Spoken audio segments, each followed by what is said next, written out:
नमस्ते दोस्तों, मैं हूं अभिषेक और आप देख रहे हैं लाइफ सिंप्लीफाइड हिंदी।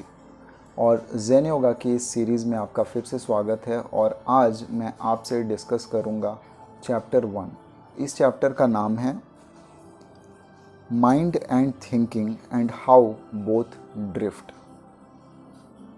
तो यहाँ पे पीजे सहर ने बताया है कि एक इंसान का जो माइंड है और उसकी जो थॉट प्रोसेस है वो कैसी होती है और हम सोचते कैसे हैं और कैसे ये माइंड और हमारी जो सोच है वो कैसे ड्रिफ्ट होते रहती है। ड्रिफ्ट का मतलब क्या है कि वो थॉट्स कैसे भटकते रहती है और हमारा माइंड कैसे भटकते रहता है थॉट्स में। तो इस चैप्टर में पीजे सहर ने बहुत सारे एग्जाम्पल्स दिए हैं कि हम किस तरीके से सोचते हैं और जो भी हमें सोचना होता है वो सोचते सोचते कैसे हम किसी और टॉपिक के बारे में सोचने लगते हैं। और जब तक हमें ये समझ में आता है कि हम ड्रिफ्ट हो रहे हैं अपने थॉट से, तब तक हम ये देखते हैं कि हमें जो सोचना था उस टॉपिक को हम कम्प्लीटली छोड़ चुके हैं और जो अभी हम सोच रहे हैं उससे उसका कोई रिलेशन नहीं है। तो हम एक एग्जाम्पल यहाँ पे पढ़ते हैं और समझते हैं कि कैसे माइंड ड्रिफ्ट हो रहा है। तो इससे पहले हम जानते हैं कि ड्रिफ्ट कितने तरह के होते हैं। तो यहाँ पे पीजे सहर ने कहा है, there are two intensities of drift, controllable and uncontrollable और अनरिकग्नाइज्ड। एक ड्रिफ्ट तो वो जो कंट्रोलेबल है और एक ड्रिफ्ट तो वो जो अनकंट्रोलेबल है, जो हमें पता ही नहीं। पहली वाली ड्रिफ्ट जो कंट्रोलेबल है वो कैसी होती है? This occurs when we drift from the main subject but in the midst of a drift realise what has happened and bring ourself back to the main subject. तो जब हम मेन सब्जेक्ट के बारे में सोच रहे हैं, वो सोचते सोचते अगर हम ड्रिफ्ट हो जाते हैं और जब हमें अचानक ये ध्यान आता है कि हम मेन सब्जेक्ट से ड्रिफ्ट हो चुके हैं और हम खुद को मेन सब्जेक्ट तक वापस ले आते हैं, तो ये है कंट्रोलेबल ड्रिफ्ट। मतलब हम मेन सब्जेक्ट को भूले नहीं हैं, हम उसके बारे में सोचते सोचते कुछ और सोचने लगे और फिर हमें ये रियलाइज़ हुआ कि अरे हम तो कुछ और ही सोच रहे हैं, और फिर हम वापस मेन सब्जेक्ट पे आ जाते हैं। और दूसरे तरह की ड्रिफ्ट क्या है? This occurs when we drift from the main subject but are not aware that we have done so and drift further into some other unconnected subject till we end on a subject so different that we are not even able to recollect the original subject or the in-between drifts। और uncontrollable drift का क्या example है? ये है कि हम एक subject के बारे में सोच रहे हैं और सोचते सोचते हम वहाँ से ड्रिफ्ट होके कुछ और सोचने लगे और इतनी सारे थॉट्स की चेन्स बनते गई कि हम अल्टीमेटली ये याद ही नहीं कर पाते हैं कि हमारा मेन सब्जेक्ट था क्या और अभी हम जो सोच रहे हैं वहाँ तक हम पहुँचे कैसे, और हम उस चेन को कनेक्ट ही नहीं कर पाते हैं अपने प्रीवियस थॉट्स से कि वो था क्या, और हम उस चीज़ को पूरी तरह से भूल चुके हैं। तो ये है अनकंट्रोलेबल ड्रिफ्ट। ये दोनों तरह की घटनाएं हमारे साथ हो सकती हैं जब हम सोचते हैं, और ये रोज़ ही होती है, हर दिन ये होती है, हर समय होती है जब हम सोचते होते हैं। दोस्तों, जब आप चैप्टर 1 पढ़ेंगे और आप इन ड्रिफ्ट्स को पढ़ेंगे जो पीजे सहर ने एग्जाम्पल दी है, तो ये पढ़ के आपको आपके माइंड में ये स्ट्राइक होगा कि अरे ये मेरे साथ तो रोज़ ही होता है और मैं हमेशा ही ड्रिफ्ट होते रहता हूँ, तो इस चीज़ को मैं कंट्रोल कैसे करूँ? और जैसा कि हमें पता है कि हमारी जो थॉट्स होते हैं, हमारे जो ड्रिफ्ट्स होते हैं, हमारे कॉन्शियसनेस का एक पार्ट होती है वो, और उसी के वजह से हमारे सारे एक्शंस जो हम परफॉर्म करते हैं वो उसी के वजह से होती है। तो अगर हम समझ पाएँ इस प्रोसेस को, तो हमें ये समझ में आएगा कि हम जब अपने लाइफ को कंस्ट्रक्ट कर रहे हैं, जब अपने लाइफ को एक शेप दे रहे हैं, तो वो हम अपने थॉट्स के थ्रू ही दे रहे हैं, क्योंकि हमारे थॉट्स के वजह से ही हम एक्शंस लेते हैं। और जैसी हमारी थॉट प्रोसेस होगी वैसे ही हमारे एक्शंस होंगे, और उसी दिशा में हमारी जो जीवन है वो उसी दिशा में जाएगी।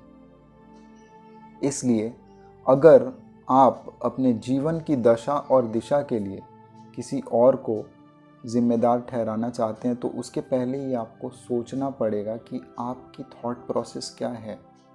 आप जो सोच रहे हैं वो कॉन्शियसली सोच रहे हैं या अनकॉन्शियसली सोच रहे हैं, या आप अवेयर ही नहीं हैं कि आप क्या सोच रहे हैं और आप ड्रिफ्ट हो रहे हैं। अगर आप बहुत ज़्यादा ड्रिफ्ट हो रहे हैं, इसका मतलब ये है कि आप अपने लाइफ में भी ड्रिफ्ट हो रहे हैं।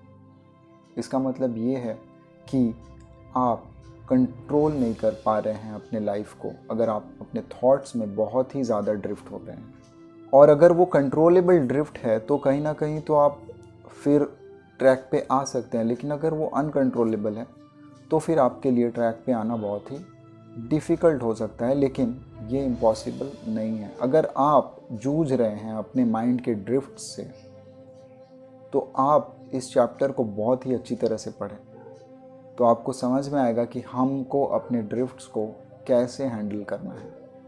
क्योंकि माइंड तो ड्रिफ्ट होगा, उसका नेचर है ड्रिफ्ट होना, लेकिन हम उस ड्रिफ्ट को समझें और उसे वापस ट्रैक पे कैसे ले आएं। पीजे सैर कहते हैं कि fortunately this habit of drifting is not the quality of entire mind but of a part only. Let us therefore first study the proper methods of training the mind so as to separate the functions of its different portions. Thus, we come to the higher aspects of concentration, insight, identification and higher stages. तो अगर हम ये समझ पाते हैं कि ये जो हम ड्रिफ्ट हो रहे हैं और ये जो माइंड की ड्रिफ्टिंग है, ये पूरे माइंड का जो इंटायर पार्ट है वो इसका एक छोटा सा हिस्सा है। ड्रिफ्टिंग से पूरा माइंड कंज्यूम नहीं होता, क्योंकि माइंड में अलग अलग सेंटर्स हैं और वो सारे सेंटर्स एक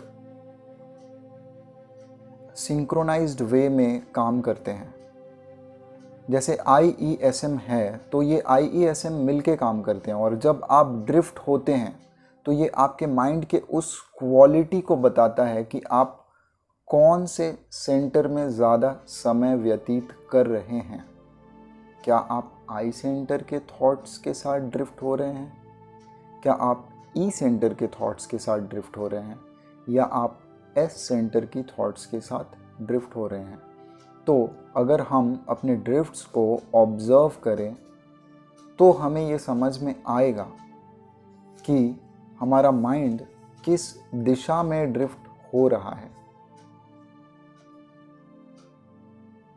तो अगर आप मेडिटेशन करते हैं या मेडिटेशन की प्रैक्टिस करते हैं तो आपको ये समझना पड़ेगा कि आप जब मेडिटेशन में बैठते हैं तो आप क्या करते हैं, आपका माइंड क्या करता है। क्या वो कम्प्लीटली एक थॉटलेस स्टेट में जाता है या वो ड्रिफ्ट होता है और आप उस ड्रिफ्ट को ऑब्ज़र्व करते हैं।